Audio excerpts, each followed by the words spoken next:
আমি আসছি তাহলে, অনেকটা দেরি হয়ে গেল, আর খাবারটা ওখানে রাখা রয়েছে, প্লিজ ঠিকঠাক টাইমে খেয়ে নিও। টাটা।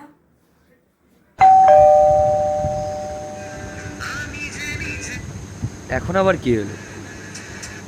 দরজা খোলা আছে, এখন তুমি? তোমার রয়েছে লাল রঙের ফাইলটা, ওইটা রয়েছে আমাদের ড্রেসিং টেবিলের উপরে, আর তোমার বাদ বাকি যা ফাইল সেগুলো আমাদের র্যাকের উপরে রয়েছে। আর তোমার যে কিছু ওষুধ, প্রেশারের ওষুধ কি সুগারের ওষুধ, সেগুলো রয়েছে আমাদের টেবিলের উপরে। আরও কিছু দরকারি জিনিসপত্র আশেপাশে রয়েছে, তোমার কিছু আয়রন করা জামা প্যান্টও রয়েছে, রাখা রয়েছে আলমারির মধ্যে, সেগুলো নিয়ে নিও। আর অনেকক্ষণ ধরে ফোনটা বাজছে, ধরো। Hello, hello. আপনি কি শর্মিষ্ঠার হাজবেন্ড বলছেন? হ্যাঁ। একটা কার অ্যাক্সিডেন্টে আপনার ওয়াইফ এক্সপায়ার হয়ে গেছে।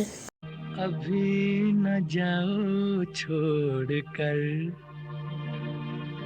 कि दिल अभी